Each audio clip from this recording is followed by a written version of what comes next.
Holler at your boy, Daniel Ehrenberg, on the ones and the twos. It's the franchise, episode 59, I think. It is episode 59, and it's your boy, Hanky Paps, down the Garden State Parkway South. What's happening, folks? Hey, hope you're at the beach today. It's a real summer ep. We're talking Hardbodies and Hardbodies 2 from that magical time that was the mid-'80s. Yes, sir. Should we just dive right in? Dive right in. Okay, Hardbodies. Hardbodies. Check it and see. I got a fever of 103. That's kind of the melody. It would have worked. Sure. Couldn't get the rights, but yeah. Hardbodies. Hardbodies. Hardbodies. It was directed by the great Mark Griffiths. And written by Mark Griffiths, but he rewrote a script by Eric Alter and Steve Green, two journalists. Henry, do you know the story of how Hardbodies was made? I don't, but I did want to point out I did some digging, and I found out that Mark Griffiths was the great-great-grandson of D.W. Griffiths. That's not true. You're right. Yeah, because it's Griffith. It's D.W. Griffith, right? Not Griffiths. I don't know. He's a racist piece of shit. Who fucking cares? What are you talking about? I know. Intolerance is a classic. Right. He's so important to cinema. Shut up. Yeah. So sick of that argument. Oh, look at you, just not giving a shit today. Hey, we're covering an important movie today, all right? I want to talk about importance. Eric Alter and Steve Green wrote an article for Penthouse magazine, Henry. Mm-hmm. And what it was about were these three businessmen that used their business acumen to purchase a house next to a sexy beach and pick up sexy ladies. Okay? Mm-hmm. So this movie very much uses bits and pieces from that article. So the old BBD, you got to give them the BBD. Right. The bigger, better deal. Right, and all the talk about dialoguing women, that's from this article. So Alter and Green wrote this classic Penthouse article. My father probably read it.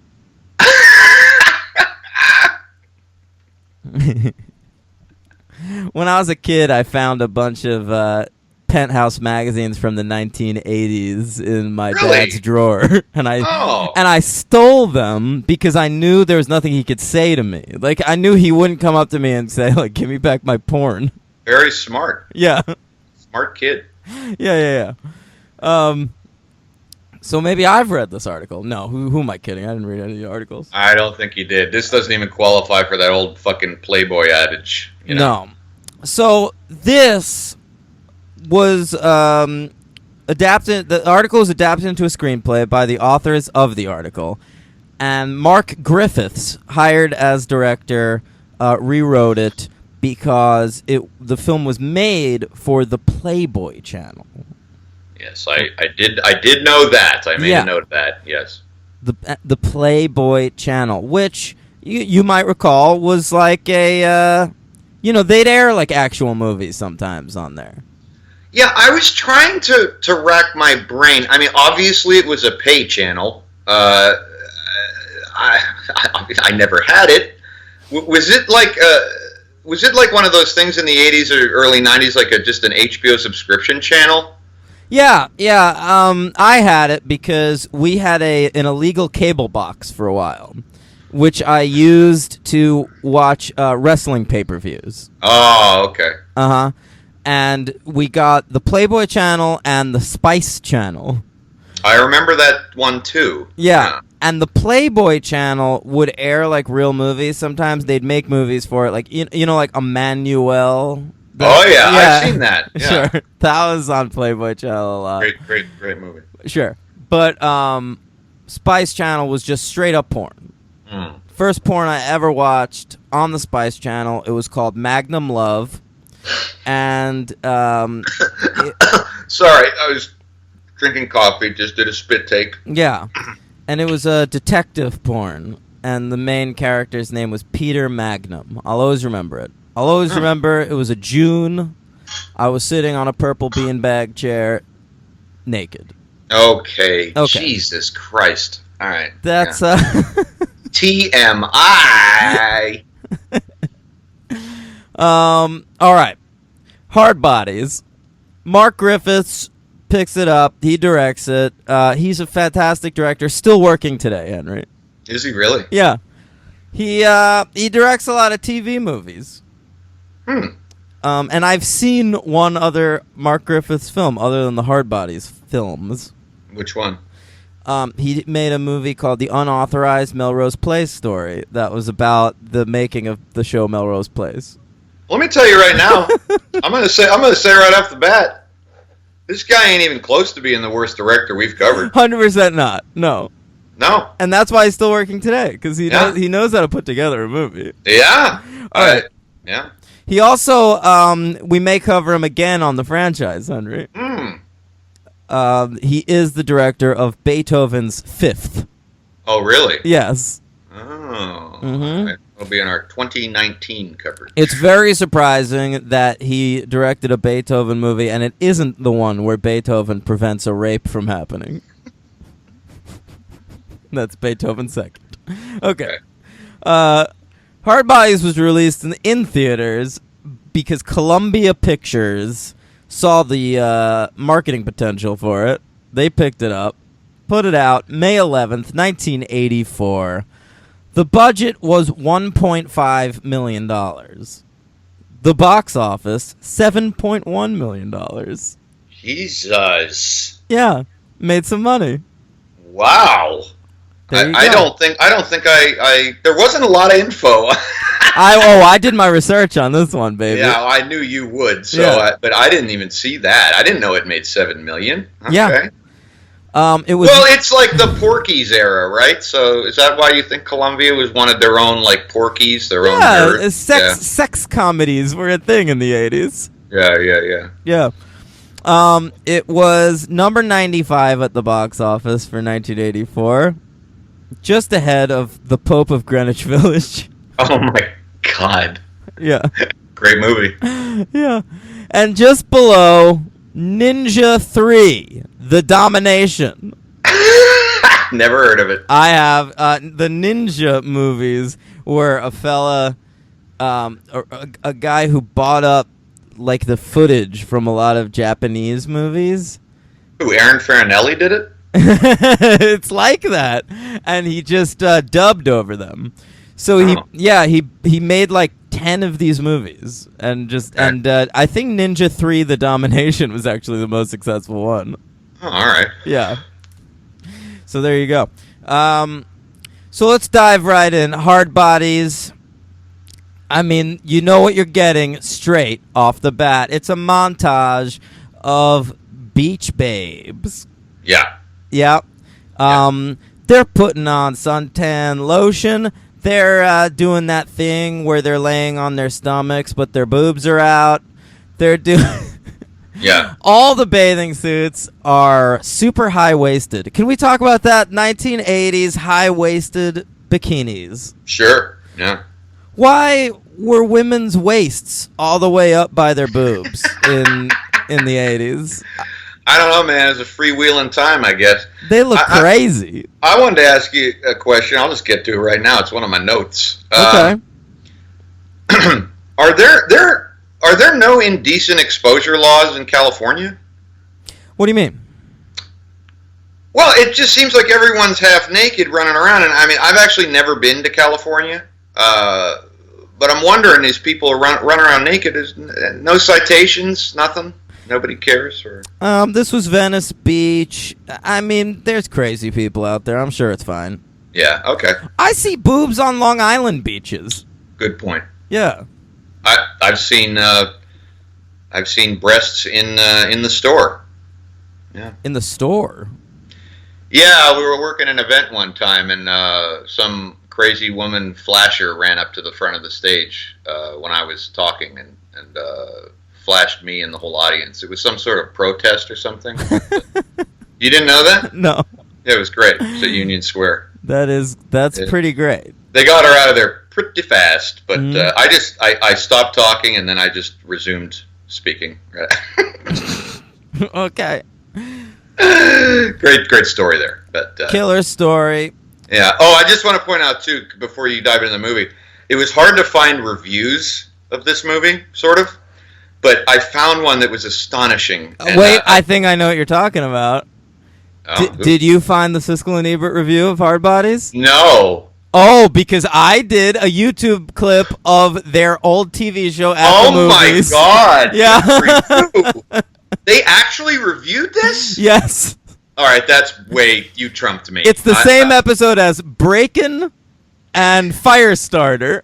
Oh, they had a tough show that time. Yeah. No. I found Janet Maslin's, which was just hilarious. She pulls a John Simon and just gives it like 2 paragraphs and is just appalled. And it's just great. What did Siskel and Ebert have to say? Both of them. Thumbs up? No, thumbs down. But both of them really liked the first 10 minutes of it. And they thought there were genuinely funny gags in the first 10 minutes. Then they were let down. And Ebert made a point that it was like horny, bored, middle-aged men making a movie for, horny kids. And it seemed very middle-aged.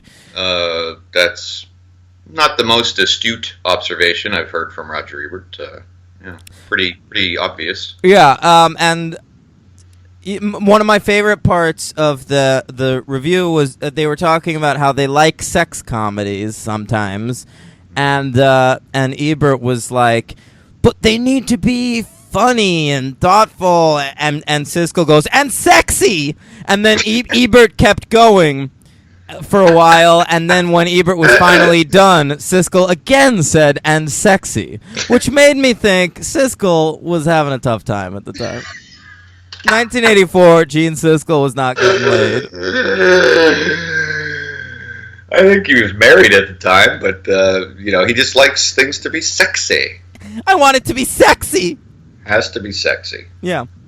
Hardbodies is about 3 middle-aged men in their early 40s who abscond to this beach in Venice abscond. Yeah. To try to pick up hardbodies, which are just sexy ladies. What's a hard body? You should tell our audience, because they enlightened us fully in the movie. Yeah, I mean, what is it? It's nothing. It's nothing. They make a big deal of defining this word, and then it's just cute, fun ladies that want to get down. Right. It's a hot woman with some muscle tone, I guess. Yeah. Or not. There's that one weird character who's an aerobics instructor who talks Rocco. about this is the body of the 80s, hard bodies. How about that guy's outfit? He was wearing a belly shirt. And a thong. Yep. So let me just say, these 3 middle-aged men. Okay, so one of them is sort of a normal-looking guy. That's Hunter. Right. Then one of them's a cowboy guy. Right. Yeah. And one of them is sort of like a nebbishy Jew. Rounder. That's right. His name is Rounder because he's fat. Right. Yeah. And he's got a receding Jewfro, which is not a good look. So these 3 idiots come to the beach. They try to pick up girls. It doesn't work. And, no wonder why. And they hire this kid, Scotty, to be, he's like this young, handsome fella who doesn't have a place to live currently. And he's going to teach them how to hook up with hardbodies. And now you'd think the movie, the point of view characters would be those 3 middle-aged men. Right. But we're just following Scotty around in this movie. Yeah. Scotty is the main character. We see him at the beginning before we even meet the middle-aged men. He's banging this girl, Christy. I had to write names down this time because I think you understand why. There are 1,000 characters, right? And they're only notable by their looks. Like the cowboy guy is one of the only characters to come back for Hardbodies 2. Right. And when they referred to him by his name, I realized I don't think I ever noticed his name in the first one. I didn't write it down. No. And by the way, he's not the only character. He's the only actor. Yeah, it's true. We'll get to that. Yeah. Big time get to that. Oh, Hardbodies. This Scotty, I was a little surprised again, Dan. I didn't think this guy was a bad actor. By the way, there are a lot of actors in this movie that aren't that bad. No. I thought Christy was okay. Yeah. I thought his weird friend Rag was okay. I agree. I didn't know what was going on. I know. If this was a cast of a Friday the 13th movie, it'd be one of the better casts. It would be like one of the best in the series. Yeah. And some of the dialogue isn't terrible. Some. I said some. Okay. Some. More so than that, it actually kind of moves. Like there's a good pacing in the movie. Listen, like Hardbodies, I'm following the plot. I'm caring what happens next. And it's an hour and 28 minutes, and I never picked up my phone. I can't say that, but yeah. No, but I mean, Hardbodies 2. I think I was definitely. Hardbodies 2 was rough to get through, Henry. Really, really tough. But this one just took me by surprise. It wasn't what I was expecting in terms of total shit. Yeah, I'd seen this movie. You hadn't. Never. I'd never even heard of this movie. I saw Hardbodies on TV. I'll tell the story. I must have been 10 or something. My family was upstate. We used to have a cabin up there, and we sold it because we needed money. And my parents were friends with these people called the Rocks. That was their last name. And they had 2 sons, Greg and Evan, I want to say. Who gives a shit?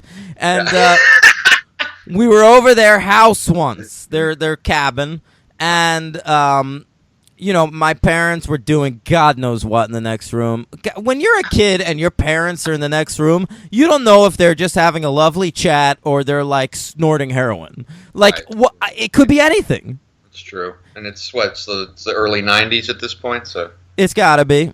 Yeah, and or mid '90s probably.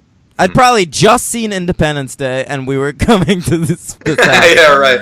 And so they had premium cable, which we did not have, and they had it on Showtime, and Hardbodies was on. Nice. And I hadn't seen that many boobs before. Mm-hmm.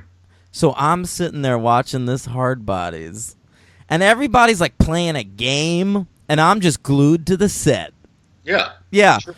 And, and part of that is it's kind of a watchable movie, but, I mean, for years I just remembered this for the sheer amount of boobs. It's amazing. I mean, I don't think when you were 10 you were concerned that the movie flows well. I think you were just you were probably hypnotized. I mean, it is the most amount of breasts in a major motion in a minor motion picture I think that I've ever seen. Oh yeah, definitely, and more than Hardbodies 2. You'd think they'd go even crazier in Hardbodies 2, but I think Hardbodies has a higher breast per capita rate. Oh, way higher, dude, way higher. Yeah, for sure.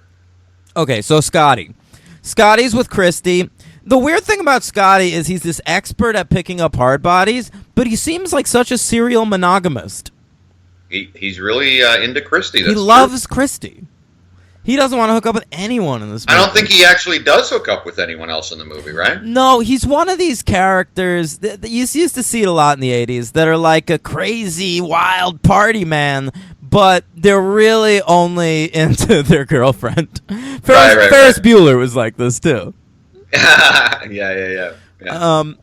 So, Scotty and Christy, they're hanging out in his treacherously disgusting apartment. Yeah. He opens his refrigerator at one point. Oh, that was a nice touch. It was moldy, real moldy, horrible. Little overdone, if I may be a critic. Well, everything is. All the sight gags in this movie. Well, no, of course.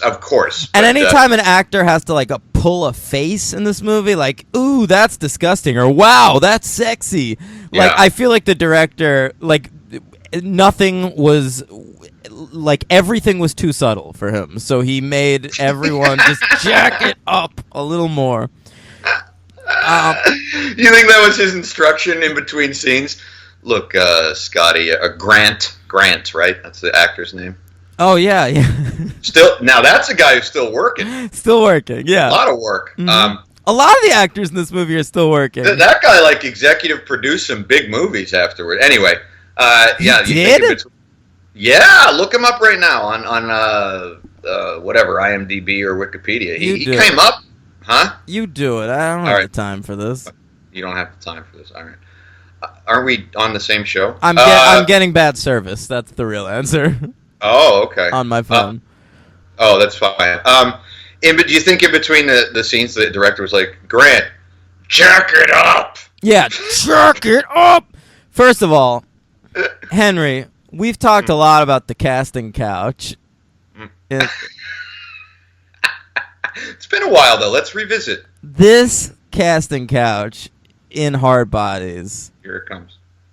It must be disgusting. Like, I mean, the thing must not even exist anymore. It's been ground into a firm paste from all the semen that has dripped into it. It's in a landfill somewhere, causing global warming. I mean, and Hardbodies 2 is about it's behind the scenes of a film. And is it? I didn't know what Hardbodies 2 was about, so we'll get there. All right, I found this guy. All right, are you ready for this? Well, yeah. All right, I don't really know what's a production executive as opposed to an executive producer, of which he. I think it's just a guy that's like in charge of the day-to-day on the set. Well, he was a production executive on End of Watch, Empire State, Escape Plan, Two Guns. Guns? Yeah, and he likes Mark Wahlberg because he was the executive producer of Lone Survivor. Is he part of the entourage? Is this guy like the real-life Johnny Drama? Maybe, man. And he's still going. Yeah. All right. Grant Kramer. Grant Kramer. All right, so his redhead friend, who also has like over 100 credits on IMDb, is Rag. Courtney Gaines. Yeah, and this guy is sort of like a precursor to what John Cryer was doing in Superman 4: The Quest for Peace. Yeah. It's a lot of he's in the He's in the Ducky role. Yeah, so like the guys, Scotty will be like, "What should we do today, Rag?" And Rag will be like, Cha, we'll run a scam, right? Let's run a scam. Adlai. Cha. Where's Gene Hackman in this movie? That would have been great. Oh, I'd love him. He could fit right into those three fellas. He could play like Hunter. Yeah. So they're friends, and Christy has a pal who Rag is always trying to get with because they're stuck hanging out, because Scotty and Christy are so in love, All right. And that's just the group. But then Scotty gets evicted from his shitty apartment. Right? Right. And so he asks the three middle-aged guys if he could like clean their cars or whatever. Yeah, detail their cars. Yeah. but he takes them on a joyride, the cars. Yeah. And so, they see Scotty come back in the car with 4 women. I don't know why he's picking up women. He's got Christy. He's not cheating. No. You never see him, do anything with them. He's just an expert at picking up women, and he likes to supply his wares. That's right. So he picks up these 4 girls by telling them that his parents were decapitated. An odd pity story. Yeah, very odd, but it works. And these dudes who are having no luck with the ladies decide to hire this kid, give him a place to stay, pay him a certain amount of money per day or per week. I don't know. Yeah, and that's the plot of the movie. Because they're having no luck picking up women. At one point, we see Hunter try to pick up a lady. Yeah. And he's like, do you want to come back to my place? A little wine, jacuzzi, sex. First of all, you can't just say sex. Yeah. Is that the biker woman, the girl with the bicycle? The bicycle? Yeah, who tells him she doesn't fuck fossils. No, it might be. There's so many rando women in this movie. There's bicycle women. There's roller skating women. There's surfer women. Yeah. They're beach babes. They're beach babes. Yeah. So they offer Scotty a place to stay, and at first Scotty is very skeptical of this. He asks, "Are you guys fags?" Yeah. Yeah. Right away. Right away. Yeah. He's just wondering. He's just wondering if they're fags. It's 1984. It's totally fine to use that. Sure. That word, and will continue to be fine and worse in 86. Yeah, well. And the guys assure him, no, we're not fags. All that we're interested in are hardbodies. Yeah. Those are some, I gotta say, those older guys, too, they are the worst actors in the movie. I agree with Hunter and... Rounder. I think Cowboy Guy's pretty good. He's all right. Yeah. He's all right. It's Rounder and Hunter. Yeah. Rounder's really bad. Rocco and sort of every other male. It's true. But, the teen or early 20s actors are a lot better than the older people. Yeah, for sure. For sure. Did you catch, I didn't, obviously I didn't catch it. I was looking up, people.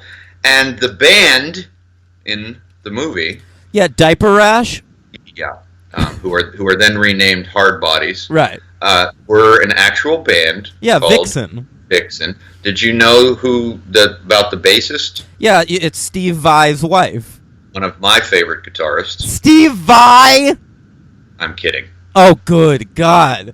My heart stopped. Would I like Steve Vai? I thought because you're a guitarist. Sometimes guitarists have this weird respect for those guys. Yeah, I don't.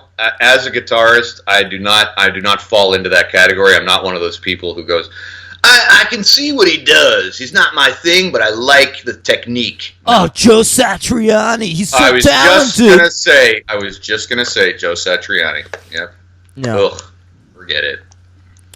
Okay, so the first thing Scotty does is you guys are disgusting looking. We gotta give you makeovers.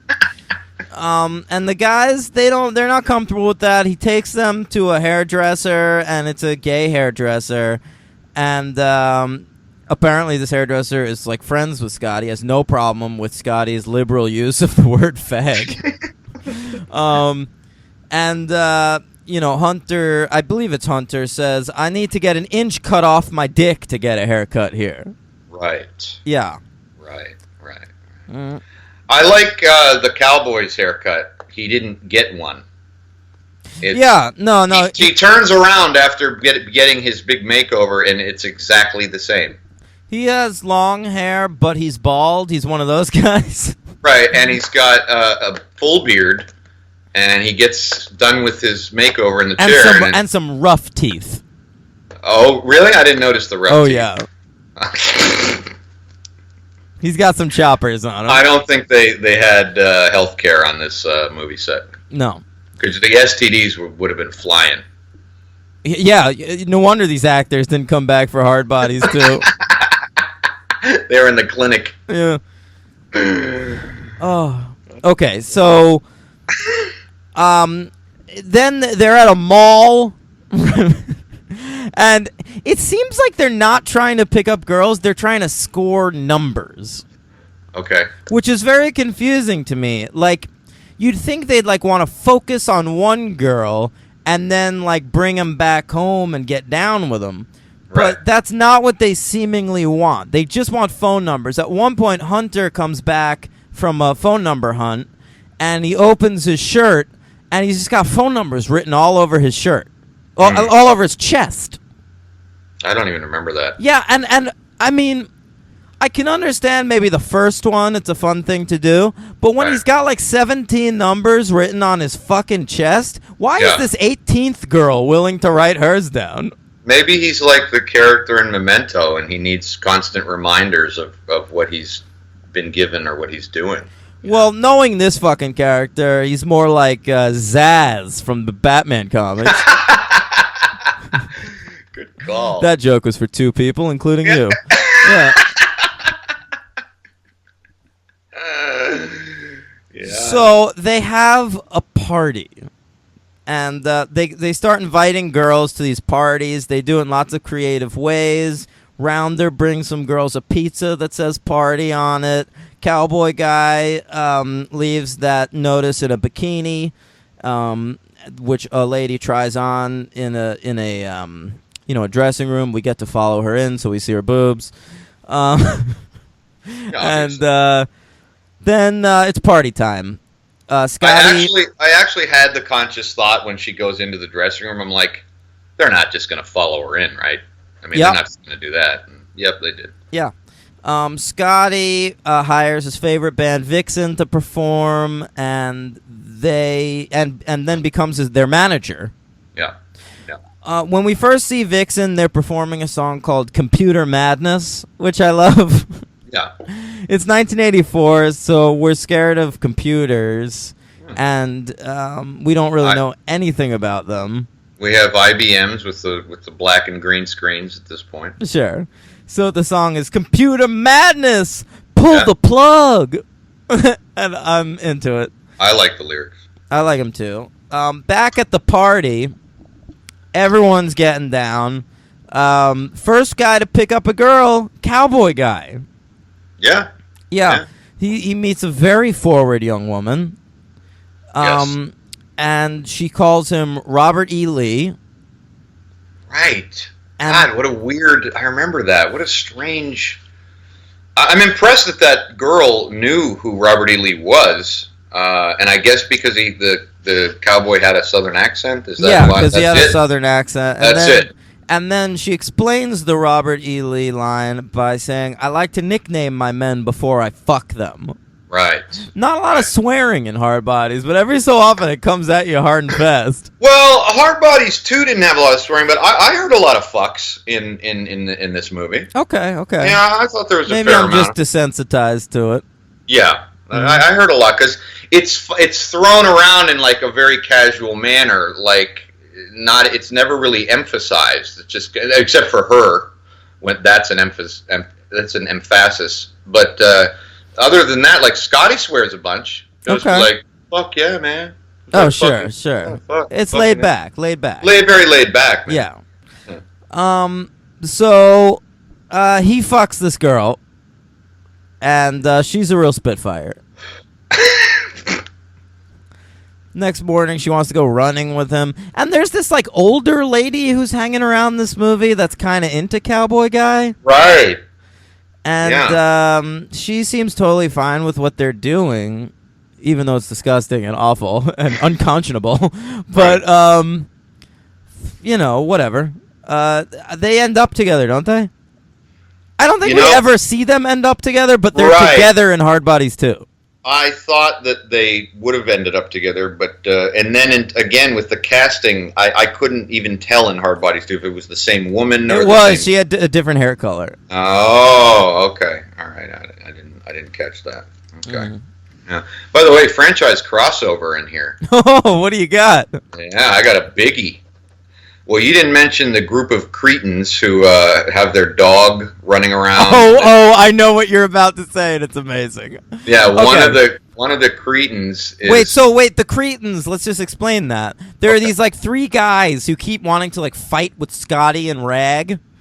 It's like 5 of them, really. Yeah, one of them has a T-shirt that says "Boogie till you puke." Right. And they're riding around in a car, and the back of the car says, "Hey, dork, eat me." All right? So that gives you a good idea of these characters. That's their backstory. Yeah. So, should I say the? Please yeah. do. One of the cretins has a big afro and a big stash, and I don't believe he has any lines, but he is, drum roll, Kane Hodder, folks. That's right. For fans of the show, if you listen to our Friday the 13th coverage, he was the Jason who took over in what? Which one, Dan? He's Jason from parts 7 through 10. There you go. Yeah, of Friday the 13th. Yeah. And, you know, we have now entered the Kane Hodder era of Hardbodies. That's right. Yeah. That's right. Kane Hodder, man. Yeah, not my favorite Jason either. No, you liked Jason Lives Jason from part 6. Right, the slimmer one. Yes. Yeah, the fast one. Yeah, and you liked remake Jason. Yes. Mm-hmm. Yeah. Right. Very good. Oh, Kane Hodder. Kane Hodder. He's a big galoof. Yeah. What a goon. Yeah, what a goon. He's still working. Yeah, he'll forever work off of that Jason stuff. People That's love right. Kane Hodder for some reason, even though It's he's in true. some of the worst Friday the 13th movies. Yep. Yeah. Oh, what else do we have? I don't believe we've talked enough about Rag. Go ahead, and then I was going to ask you a question, too, so go ahead. Rag's the prankster of the movie. He's a redhead. He's got giant teeth, freckles all over his body. I mean, he just looks like a fucking dirty creamsicle that you dropped in the gutter. It is disgusting. But I love this guy. He's funny. Yeah, I agree. He might be my MVP. No, he's not, but he's close. What do you got? I was gonna.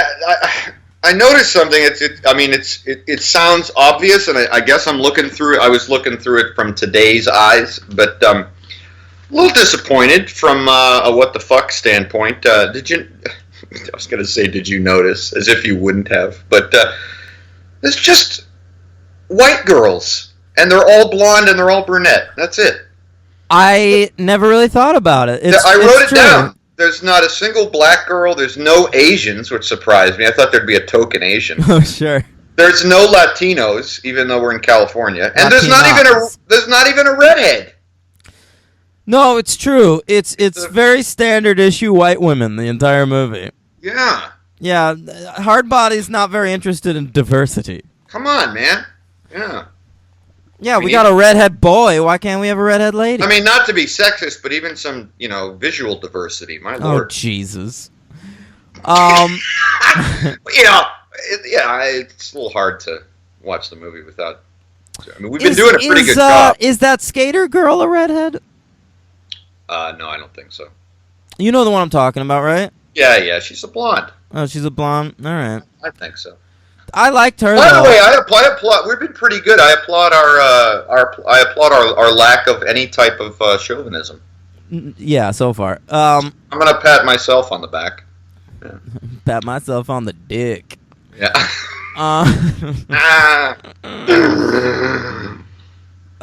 So the skater girl, we skipped that scene. I really like that scene. Oh my god, that's the one where Rounder ends up like on a board, like following her accidentally, and he on the boardwalk, and he can't get off the the skateboard that he's on. Yeah, but that's after what he was supposed to be doing was what Scotty showed them, which is you accidentally fall in front of a skater, and then start talking about how distracted they were by that hot skater, and the skater's still right there, so they hear you talking about them, and then you're in. Which only works if you look like fucking Scotty. Yeah, right, exactly. And probably not even then. But right. Fucking it's quite a look, and he gets this girl to come to the party, and one thing that goes down at that party is he gives, like, Rounder pops out a camera and says he gets the girl to come to the party by saying there's going to be modeling agents. Right. And when she shows up, she's mad because they're flat out aren't.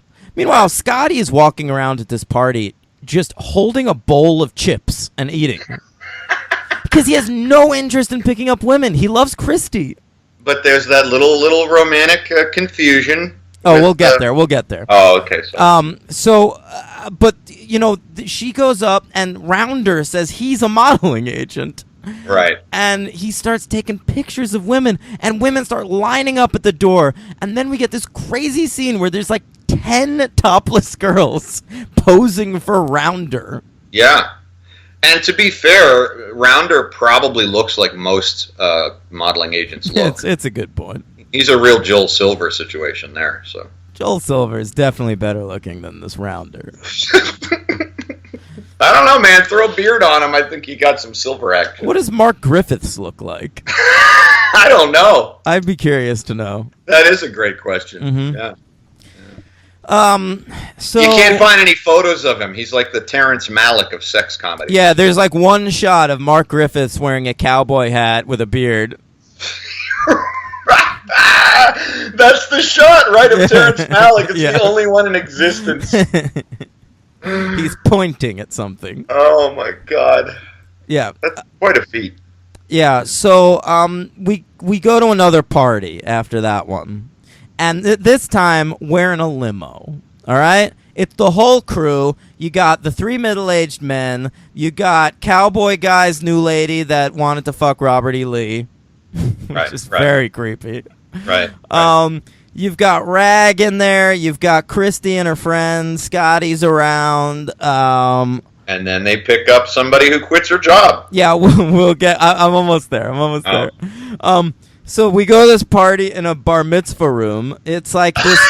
It's like one of those little rooms with like a tiny wooden dance floor at the center, you know? It's like a VFW hall.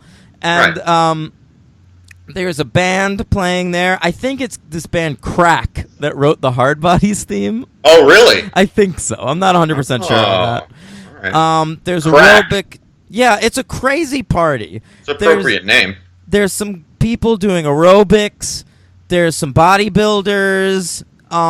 And pizza is being served. There's pizza all over this movie. Yeah, man. Cha. Za. You always have to one-up me. Yeah. There's one of the aerobicizers pulls her boobs out for no reason. And, And Jew guy, you know, Rounder, he like comes over to take a look at her, and then she like bends over, just like shows her ass to this guy. Right. And he like freaks out and falls down. He falls down a lot. Yeah. He passes out a lot, and then his mother passes out later. Oh, that's true. We do get to meet Rounder's mother. When everyone's looking, apparently Rounder is well-rounded. We find out later. Oh, remember? That's right. We find out Rounder has a huge dick. A big old dick.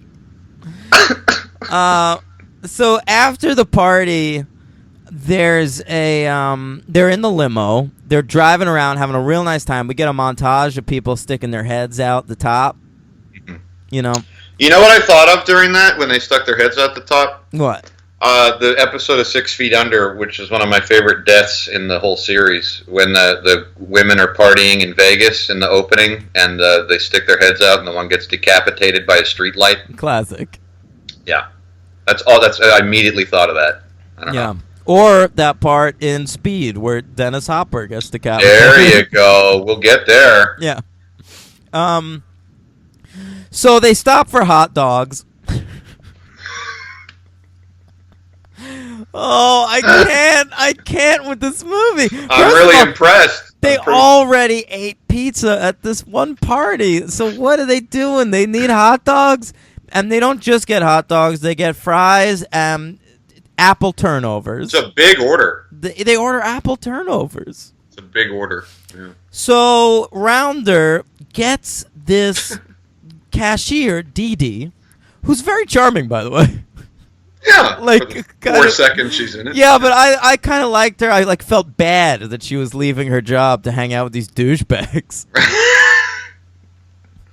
I felt bad for the one black guy in the movie who was behind her, who I assumed when she quit is going to have to take over her shift. Oh yeah? Yeah, I was thinking like, oh man, what's this guy going to have to do now? He's going to have to be at the window and be the fry cook? You know. I bet that lady who's banging cowboy guys fine with it. Because she wants to bone Robert E. Lee. Okay. That's right. So they go to the beach and everyone splits up to bang. Okay? Rounder gets Dee Dee, the hot dog cashier. She whips out... Well, no, they're like making out and it's going pretty slowly, so Rounder decides to take things up a notch by whipping out his dick. Yeah. And that goes really well. She says, it's so big and scary. Right. But they fuck. And everyone fucks except Hunter, who's hanging out with, what's her name? Christy. Cookie? No. Oh, yeah, right. Right, Cookie. Is it Cookie? Yeah, it's Cookie, yeah, if it's the character. It's Christy's friend, right? No, Kimber. No, Kimber. But it's not. It's not. There's Oh. Because the friend is hanging out with Rag. Oh, right. And, they're not banging. They're platonic at this point. Okay. But Rag's being nice and funny with her. Rag's whole bit, by the way, where he can flip someone off in like 40 different languages. Yeah. That's all right. Made me laugh a couple times. It's kind of stupid. Yeah. But Hunter's trying to hook up with this Cookie. And Cookie's deal is she loves talking about sex and turning guys on. Right. But she won't actually put out. Right. So it's a real feminist take on this movie. Yeah. Hunter spills some stuff on her, and he's like, I guess you gotta get naked. Yeah. A lot of spillage. Yeah. Of all kinds. You talking about the casting couch? Talking about the casting couch. I'm talking about the tits falling out of bras. I'm talking about liquids being spilled on many people. This is definitely the type of movie where actresses showed up for the audition and all they heard was a guy saying, "Take your top off." Off. Take it off. Take it off. Turn around for me. Yeah. And they can't see the guy because they're in the dark. All they see is a lit cigar. Exactly. And it turns out it's the woman Zaccarelli from the second movie. Oh God, we'll get there. Okay. Zaccarelli. Yeah. So, Hunter tries to rape this girl. There's no way around it. That's true. Time for calling a spade a spade. And it's uncomfortable. I don't need attempted rape in my sex comedy because it makes sex pretty unfunny. Yeah, it's true. Yeah. Yeah. So, but they do, to the movie's credit, treat it as an attempted rape. That's true. Yeah, it's taken Scotty comes pretty to the seriously. Rescue. Yeah. Scotty totally comes to the rescue. Literally tells Hunter no means no. Right. Yeah, he does say that. Yeah. Actually, when he said that, I was surprised because I didn't know that was like a saying back then. I like the drugs thing. Say no, just say no. It was no means no, man. You know what my favorite rape avenge is in TV and movie history? In the show Felicity, Henry. Oh, yeah? So the pink Power Ranger gets raped on Felicity. Okay. By Brian Krakow from My So-Called Life, who was the guy that was cut out of Independence Day. Okay? So she gets raped, and Ben Covington, Scott Speedman, he goes to meet this kid in the cafeteria, and he starts beating the shit out of him. Mm-hmm. It's fucking great. That's great. And the rapist goes, "Stop, no!" And he does stop, but he's all bloody. And Ben looks down at this kid, and he goes, "You know what the difference between you and me is? When you said stop, I did." Ooh. Oh, baby! Wow. Love it. I would argue also one of the better revenge rape scenes is probably in The Girl with the Dragon Tattoo. Oh, sure. She sticks a dildo up his butthole. Yeah. It's pretty good. Pretty good revenge there. Yeah. Good job, Lisbeth Salander.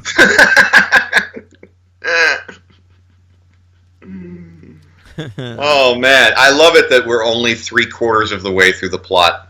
There's so much to say about Hardbodies. Yeah. So Scotty is trying to console Cookie. Right.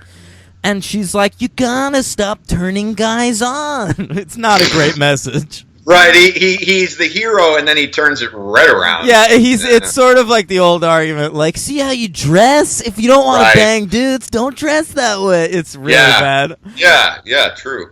And so Hunter, meanwhile, is trying to bang Christy. Right. But Christy's not about to cheat on Scotty, so Hunter says, "Yo, Scotty endorsed this swinging activity, and he's down there banging Cookie." So she looks down there, and Cookie's still like wearing a bra and panties because she got spilled on. And Scotty's got his arm around her, consoling her, so she thinks he's cheating and gets mad. Oh, I'm getting tired of this plot at this point. You don't really have to. So fast forward to the big old shindig party. I mean, Christy's pissed at Scotty. Scotty says, "Oh, it's a misunderstanding," but she won't listen. And Hunter invites. What's he do? He breaks the rule that they all set for themselves. He wants to have business partners there. No guys from the club should be coming to this house. This is Whatever their own thing. Means. I think it's just like other business guys. But he invites over a TV exec who goes by the name Fonzie.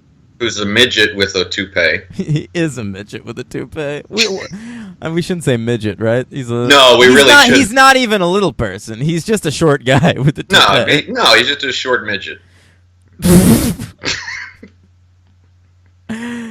So he pitches that guy this show called Hunting with Hunter, where he'd be the star of the show, and he's basically the Scotty of the show, where every week he hunts for Hardbodies. Right.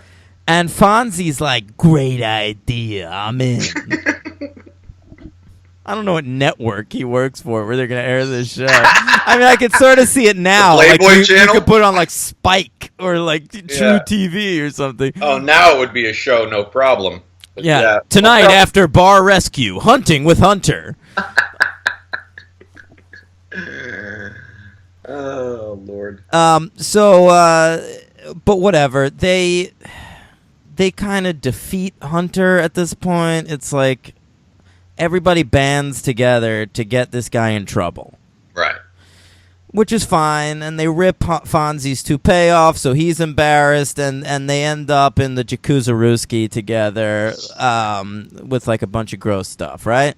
Right, they light his toupee on fire with a cigar, and they fall off the balcony. Yeah. When does the jet ski chase happen? Ooh, I forgot about that. The non-jet ski was something I'd never even seen or heard before. I don't remember. He's getting chased by the geeks, right, as they're called in the credits. Kane Hodder, right? Kane Hodder. He's wielding a machete and a hockey mask on a jet ski. Yeah, and well, he's familiar with water travel. We know that. So it's true. Yeah, as seen in Jason Takes Manhattan. Yeah. Well, and he lives in a lagoon, so... Yeah. Oh, that's true. He's always on a canoe. Yeah, he knows how to negotiate this stuff, so it wasn't that surprising that he knew how to get right on there. Right. Yeah. At one point, a fisherman in a wheelchair catches Scotty's collar. That was cruel. And then goes tumbling off the pier. It did remind me of Friday the 13th when Wheels. Sure, Wheels. Is that part 2?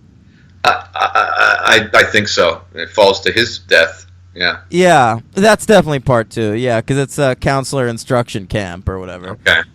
Yeah, Wheels gets the machete in the head and then falls down the stairs. That is still so funny to me. Still the hardest I ever laughed on air.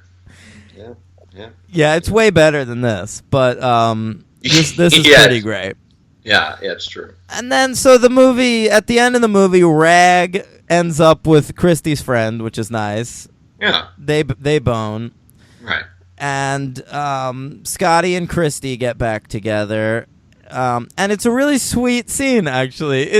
It's really funny because the end of this movie is exactly like a romantic comedy, structurally, where it's like Scotty is with Christy, and then something goes wrong, so they're not together, and then they reunite at the end. Right.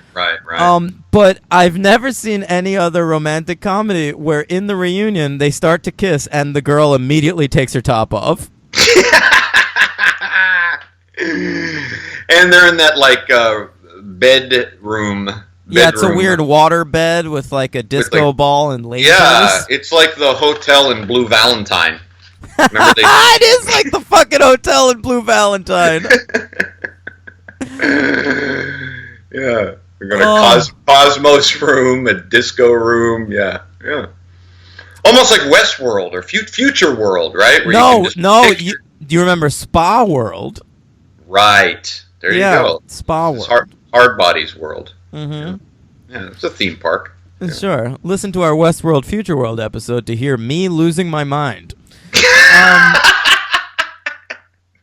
It's kind of true. Yeah. Well. Yeah, all right. Well, that wraps it up, right? Hardbodies? Okay. Sure. Yeah. What do you give this movie? This was a little tough for me. I'm going to give it a very high 2 stars. I'm going to give it 3. Yeah, I don't blame you. I toyed with it. It's just not nearly as terrible at all as I thought. It's kind of better than it has any right to be. Yes, and I got to tell you right off the bat, this was a way more tolerable movie than several movies we've covered. Well, the thing about it is watchable. Yes. Like, you can get through Hardbodies, no problem. A lot of the other movies we've covered, like, if I wasn't watching it for the podcast, I would have fucking shut it off. Absolutely. Yeah, I mean, I was going to name some, but I don't have to, really. This was but I'm still going to give it 2, because giving it 3 is sort of a recommendation. It's true. I don't want to endorse Hardbodies. Right. That's my hesitation. Because it's disgusting, and what these men are doing is evil. Right. But it's a high 2. The high 2 is really in relation to the stuff we've covered. Sure. Not in relation to the stuff we covered. It's a 2-star movie. Sure. Or even a 0-star movie. But it's a 2-star on our scale. It's a fun, disgusting movie. Exactly. So you're going 3. Who's your MVP, LVP? My MVP is Christy. I thought she was actually really charming and good. I have a tie. And my tie MVP is Scotty and Christy. Okay, the couple. The first couple. Well, if you're tying, I'll say my runner-up was Rag. There you go. I got a 3-way tie for LVP. Okay, who do you got? Rounder. Yeah. Hunter. And Rocco. Oh, sure, but not Cowboy Guy. Cowboy Guy's fine. No. Yeah. No. Yeah. Yeah, I'll give it to Rounder. Yeah. Rounder is pretty bad. Fair enough. I think Hunter is being asked to be smarmy at the very least, and he's doing it well. Whereas Rounder is smarmy, and I think we're supposed to kind of like him, but I super don't. No. We didn't talk about what he's doing at the party at the end. I thought I mentioned what else? What? Well, we mentioned it very quickly, but it should be noted that he's just sitting in a room with his dick out, and people are just coming in to take quick peeks. True. Yeah. True. Oh, isn't it like a game? Like they have to guess how big it is? I think so. Yeah. Yeah, and that's when his mother walks in and then faints. That's right. Yeah. And for the second time in recent memory, no superheroes. No superheroes at all. Not a one. Not a one. I thought I'd see somebody for sure, and one of them. I really expected for someone, to be in one of them Superman movies, but no. Right. I didn't bring up Hot Dog Dee Dee. We talked about Kane Hodder. Yeah. But Dee Dee, the hot dog girl, was also in a Friday the 13th movie. I knew it. I actually had the thought during the movie, but I didn't even bother to look it up. I figured there had to be somebody in one of those movies. Henry, your favorite Friday the 13th movie, Friday the 13th Part 6, Jason Lives. Oh, okay. Oh. You might recall a woman getting murdered in a porta potty. It's that weird scene where you see Jason's face coming through the side of it. I don't recall. Yeah. That happens. I like that you recall that that's my favorite of the movies because I don't recall that. What are you talking about? You loved Jason Lives. Oh, all right. Yeah. No, I believe you. I just don't remember that because we ranked them and there were so many of them, and I know that he was my favorite Jason. I didn't remember that was my favorite. That was absolutely your favorite Friday the 13th. All right, and another shout out to Part 6. Yeah. Mine, of course, Part 4. Right. With dead fuck Crispin Glover. Right. You're a dead fuck. All right. Let's get to Hardbodies 2. Let's not. Oh, Henry, we gotta talk Hardbodies 2. Yeah, I was being ironical. Yeah. All right. Mark Griffiths, the auteur, is back to write and direct. This time he's got another co-writer in tow, Curtis Wilmot. The fellas who wrote the article are nowhere to be found. They wanted nothing to do with Hardbodies 2. Right. This movie was released September 12th, 1986. Because Hardbodies 2 was released on that date, until 9/11 happened, we called the worst day in American history 9/12. Is that because of the Challenger? No, because of Hardbodies 2. Yeah. Box office. I was actually being serious. I have no fucking idea. Listen, I don't have a budget for this movie. I was unable to find that info.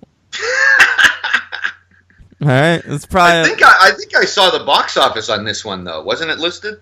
Yes. Can I take I don't have it written down. Can I take a guess? My recollection. Go ahead. Was it $71,000?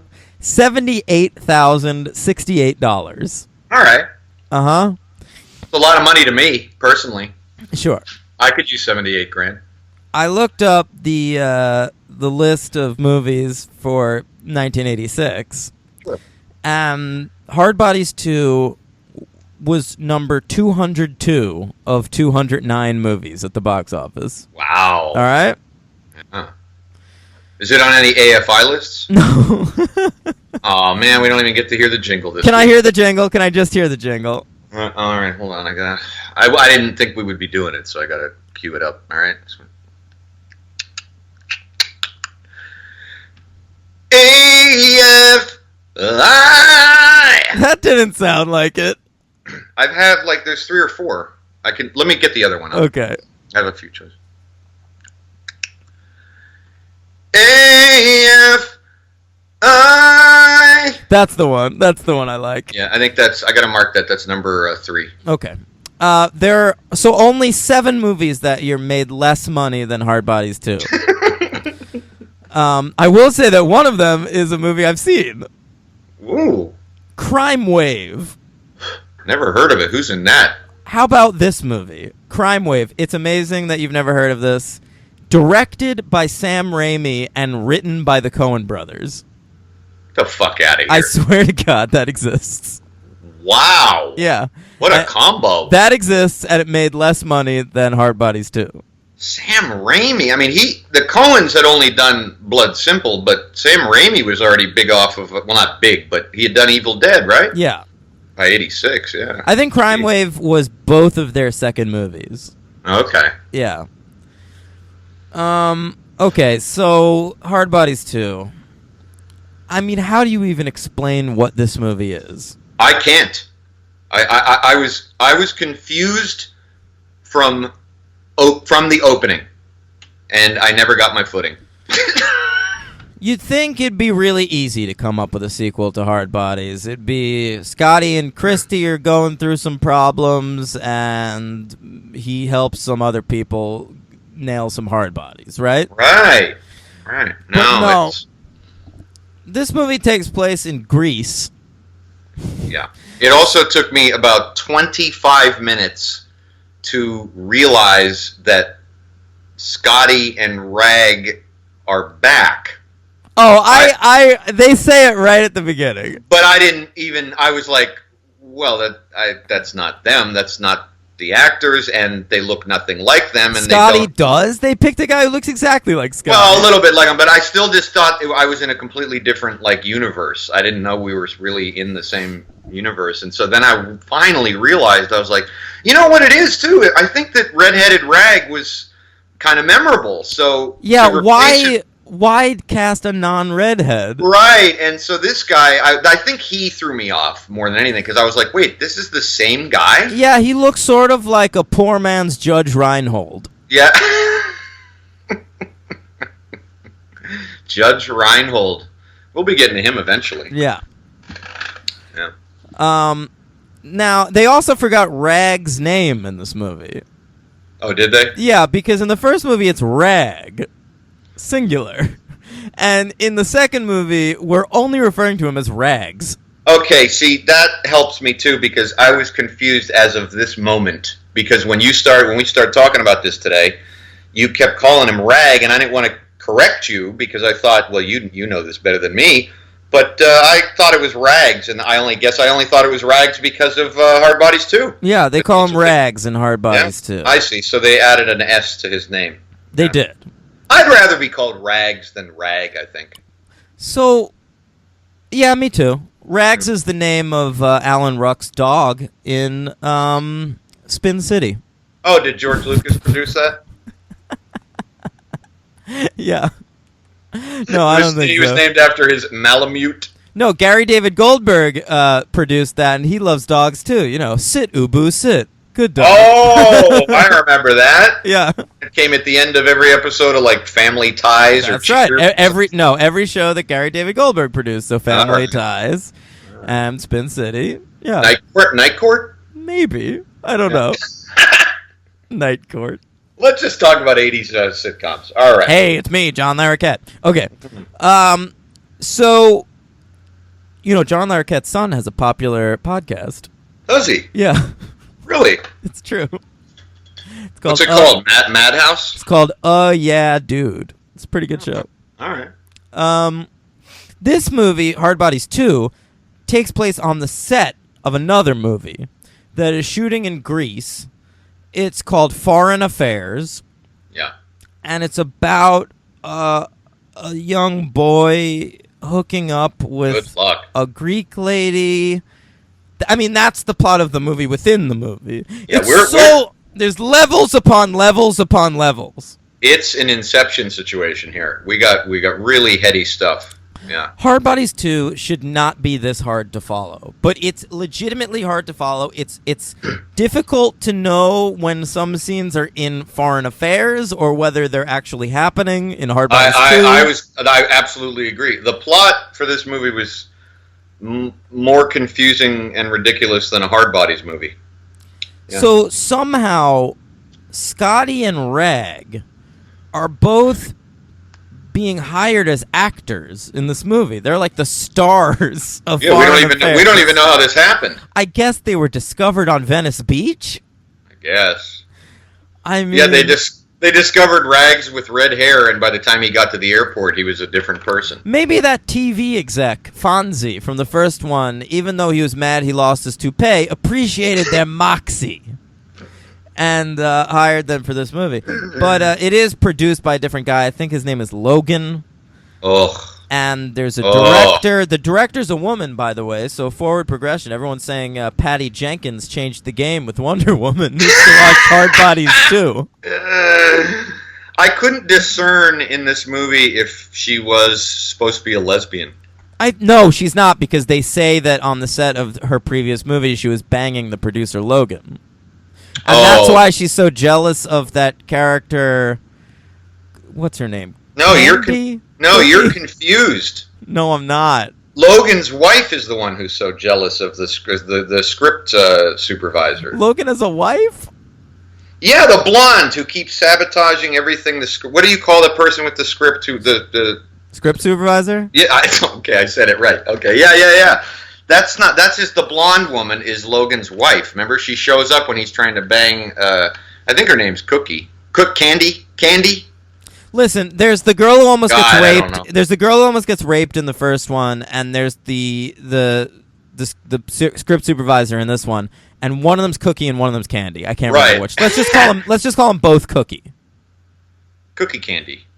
Sure. Yeah, and the director, the woman, I thought she was kind of a lesbian because of the way she's talking very sexually to the script supervisor a lot. She's definitely treated like a sort of Sandra Bernhard type. Yeah, right, because she's chomping on a cigar and all that stuff. And she's got real big Jew hair. And that hair, wow. Yeah. That was amazing, it's man. Gigantic. I haven't seen a mullet like that since Lethal Weapon 3. Oh, that's right. That mullet was crazy. Yeah. All right. So the movie sucks right away, despite the breasts everywhere. It starts on a plane, right? No, it doesn't. No, it doesn't. It starts where they're shooting the movie, and the producer gets shit on by a bird. And then that's like the puncher into the opening credits. Like you need a joke to like set up the opening credits. So it's like, shit on by a bird. Bam, bam, bam, bam. And but it's a different theme song in this movie. It's like Love Overseas or something. You know, it's like it's a more tender song. Definitely for a more tender movie. Yeah. And so there's montages of ladies taking their tops off on the beach. I think in this movie they can get away with it slightly more because it's probably a nude beach. Well, they're in Greece, yeah. Yeah. This depiction of Greece and Greeks is like a naked version of Hostel in how it treats Greeks. You know what I mean? You remember like when Hostel came out? Like there were people who were just like, Jesus Christ, Czechoslovakia or wherever the fuck. Now I'm being completely stereotypical myself. I don't remember where that took place, but they were just like, God, it's not like that. Hey, we should cover Hostel. Yeah, for sure. And this Greece is just full of like hairy, illiterate butchers and. Well, the butcher. We'll get to the butcher. Man, the movie is dedicated to the butcher's memory. I didn't know that. Yeah, I didn't stick around. I guess that character, the butcher who's always sharpening his knives, he died. The actor died like before the movie came out, and the end credits say this film is dedicated to the memory of that man, guy. I bet his family was proud of that. Yeah. Boy, what an epitaph. So Scotty and Rags are around, and Cowboy Guy is the only other character to come back with the lady from the first movie. He's also in the movie as an actor. It's true. In Foreign Affairs. Oh, was he? Yeah, because all that. God, I couldn't tell. All that stuff with where he's the captain of a ship now. Oh, right. Yeah. And this movie was hard to follow. And everyone aboard the ship is topless. That's in Foreign Affairs. It's like a big drop here because, like, the direction in the first movie, as we stated earlier, is not terrible by any stretch, and the direction in this is just, you're utterly fucking confused. I feel like it's supposed to be a Hollywood satire where, like, Mark Griffiths has, like, a bone to pick with Hollywood. I think you're right. But why are we doing that in Hardbodies 2? Right. And it's just terrible. It's just not pulled off in any way at all. Yeah. So they don't have a female lead. That's a big problem. And well, they sort of do. So no. I mean, not with this Hardbodies 2. It's a problem on the set of Foreign Affairs. Oh, right. Yes. So they need to find a female lead, and they hold a casting sesh, which is great.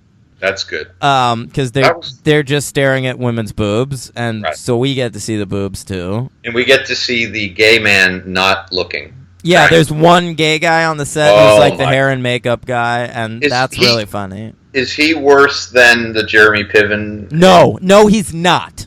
Yeah. He's not. Jeremy Explain. Piven 20 years later Right. Exactly. in fucking Rush Hour 2? I don't remember.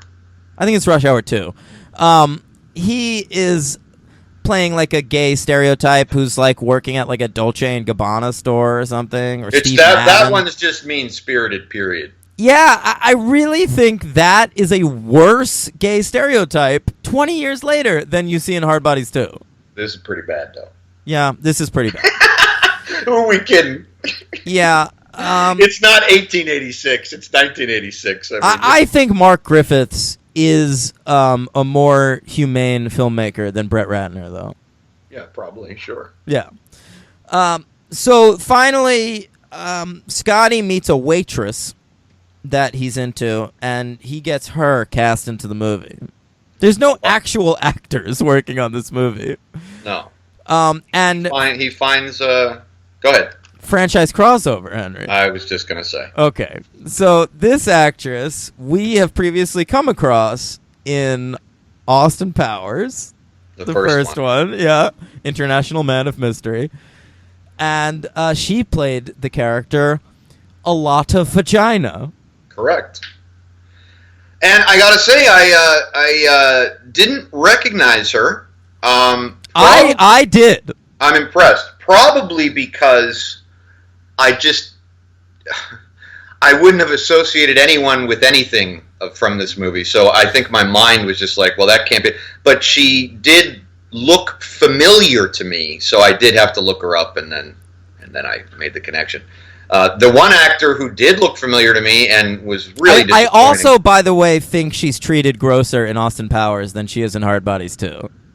Probably. I think she's playing more of a role in Hardbodies 2. I think you're right. Well, yeah, you're right. You're right. I mean, Yeah. she could have been called a lot of vagina in this, but she wasn't. She was given a name Cleopatra. Yeah, that's right. People call me Cleo.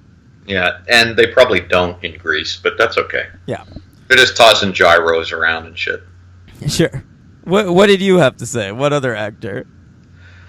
The worst part of the movie, and that's saying something in this thing. An actor who. Oh, you're breaking up, Hank. Yeah, the one actor that I did notice from something else was very disappointing because he's really has a small role, but he's great.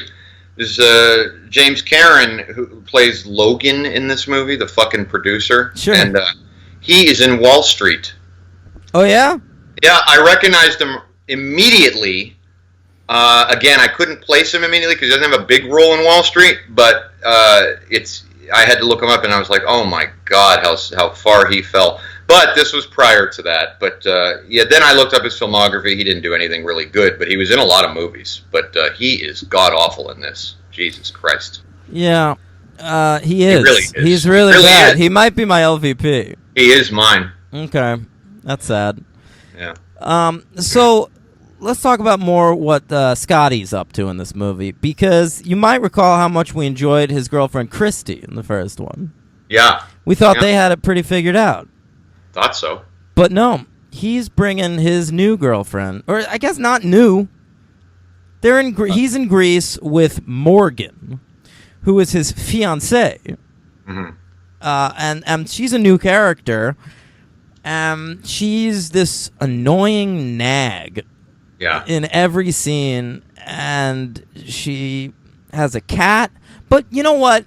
I hate this character immediately because she keeps this cat in his little cat carrier the entire movie. Yeah, not nice. Let him roll around the apartment chasing after these rats. Oh, how about the mice, man? Yeah. They're not even rats. They're these like stuffed mice that I used to see in like fucking magic shops when I was like 10. And they're just pulled across. It reminded me of, was it one of the Friday the 13th movies where they were using, like fake animals, and we said how fake they looked? I don't remember. this ain't even. I mean, these are just mice being pulled on a string. That is 100% what it is. Yeah, it's just some PA is pulling them across the scene. You can see the string. Yeah. Yeah. Yeah. And also, she's, in a certain way, she's kind of the worst. This is, a funny statement for these movies. She's almost the worst character in terms of male chauvinism, because she's just like she's like supposed to be like the representation of everything bad about a woman, right? Like from a chauvinistic point of view. Yeah. She won't have sex with her fiance.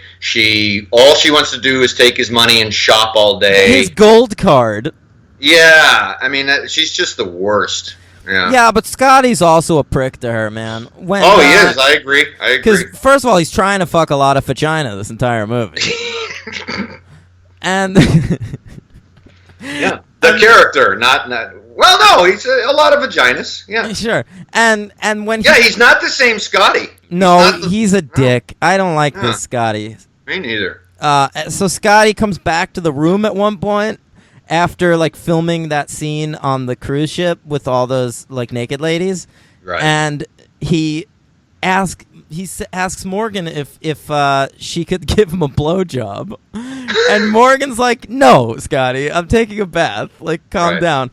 And Scotty's like, "That's not fair. I'm on the set with these ladies, these beautiful babes all day, and I'm getting worked up. I need someone to get me off." Yeah. And Morgan's like, "What? So you get to think about all these ladies you're on set with, and like I'm doing the dirty work? Like, fucking calm down, Scotty." Yeah. So I think around that point I turned on Scotty. Yeah. And I feel bad. I mean, he must have turned into a dick before this. And I miss Christy in this movie. Yeah. I gotta tell you. I got invested in the Scotty-Christy relationship in that first movie. And to see Scotty with another woman in this movie is genuinely disheartening. It's a betrayal. Yeah. Beam me down, Scotty. Am I right? I knew you were going to make some kind of fucking Star Trek joke in this. I knew it too, and wrestled with whether or not to do it, and I said yes. So. I wish you'd said no. Well, yeah, we all want things. Okay. I'll have a steak sandwich and a steak sandwich, please. There's also a character named Sean in this movie who he hates Scotty because he wants to be the lead of the movie. Right. And he's 9 feet tall. Is he? Yeah. Okay. I don't think he's living anymore. I mean, he probably died of pituitary gland. I did not notice him being tall. How? Are you kidding? I swear. They even make a couple of jokes about it in the film. I was distracted in this fucking movie. No kidding. So was I. It's most evident when they have a fist fight, when Scotty and him fist fight. Oh yeah, yeah. I'm thinking that I was so out of this movie at that point that when they actually fist fight in the waves, I was like thinking from a boxing standpoint, I was like Sean would kill him because his reach would destroy Scotty. I was really thinking pugilistically. I wanted that fist fight to go on for a while. And unfortunately it doesn't. Yeah, it was a pretty good fist fight, though.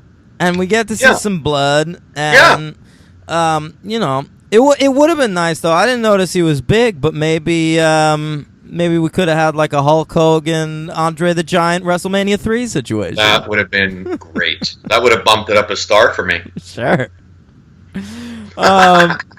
Scott, around that point, Sean does have the best line of dialogue in this movie.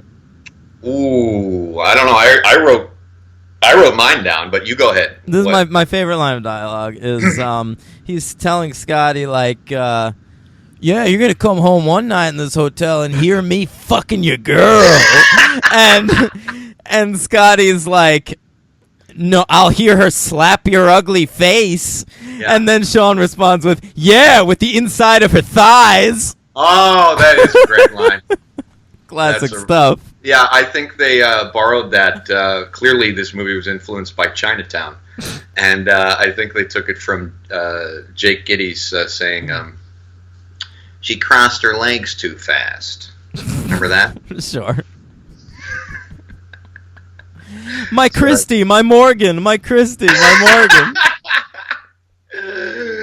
Sorry, I had to cleanse my palate by referencing other movies. Jack. All right. What else you got? Well, my favorite line in the movie was said by Cleo, Oh, okay. which I think was unintentional, because the actress's English is her second language. Yes. But it's my favorite line because it's perfect for Hardbodies too.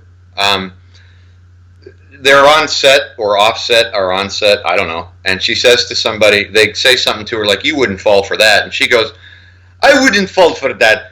Cut me some slacks." Oh, I noticed that too. Slacks. Yeah. Cut me some slacks. But nobody, acknowledges that she said it. So I think it was just her not knowing the saying. No, it 100% was. It was Right. just Mark Griffiths not feeling like doing another take. Right. It's like, all right, she said slacks. A lot of slacks are in the movie or are not in the movie, so it's fine. Yeah. Yeah. Yeah. It's toward the end of the movie, they get kidnapped, I think. Yes. What is that? I don't know. By the Greek fella who was hired by the butcher because the Greeks are so dumb. The butcher's a lot of Fachina's dad, though. Right. They don't know that it's a movie, and so they actually kidnap Scotty because they think he's Sean, because they think he's rich, and there's real bullets flying around, Indiana Jones style. Nobody gets hit. Yeah. Yeah. Speedboat involved. That's weird. Well, and while that's going on, Morgan does bang Sean. Sean was right. Right. And so Scotty finally feels comfortable to break up with her so he could be with a lot of vagina. Right. And then, who does Rags end up with? He's got a lady at the end of this movie. Yeah, he ends up with the script supervisor. Oh, Cookie. Or whatever. Cookie Candy. Yeah.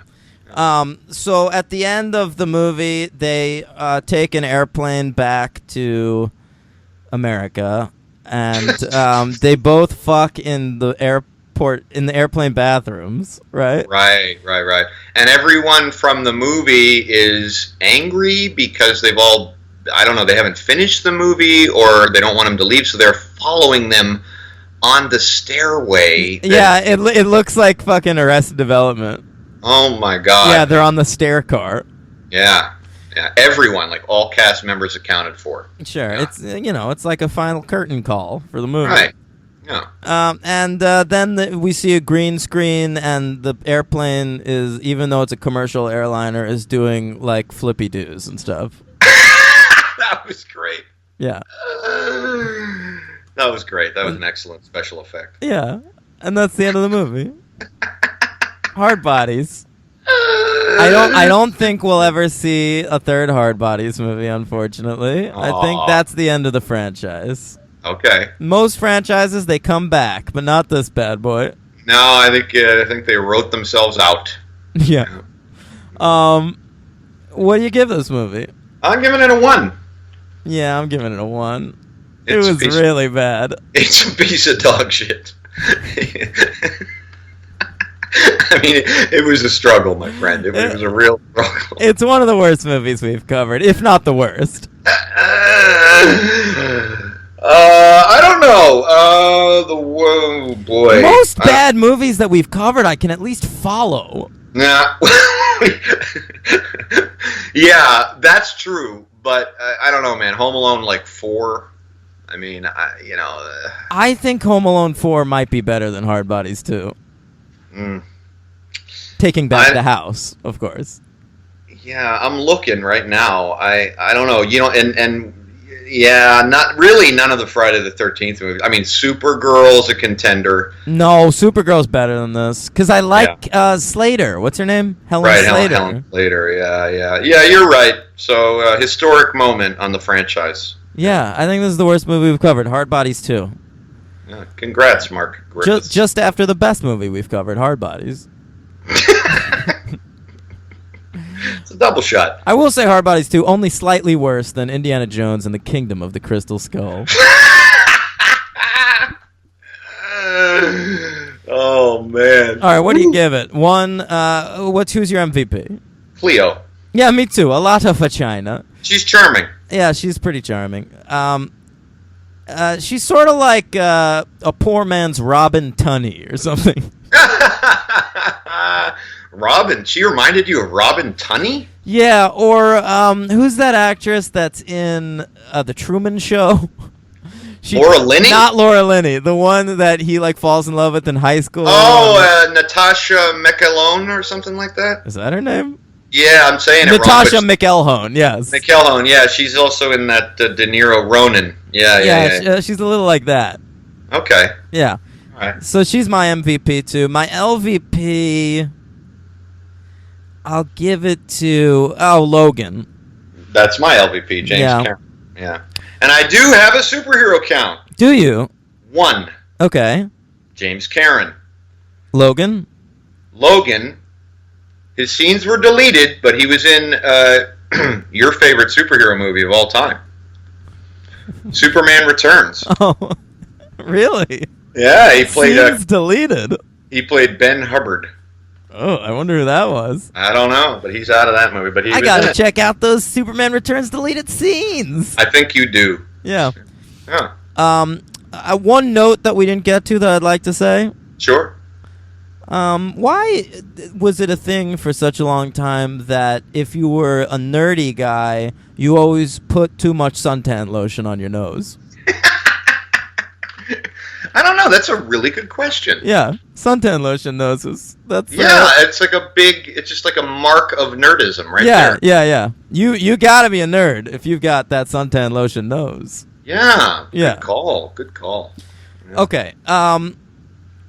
Let's wrap up. Let's wrap up. They ranked 1, 2. Hey, we never ranked the Indiana Jones movies. You want to do No, that? I was going to mention that. I think we can probably 1, 2, speak 3, for 4. Jan. 1, 2, 3, 4. That's my ranking. Okay, yeah. That's probably Jan's ranking, right? Probably. I mean,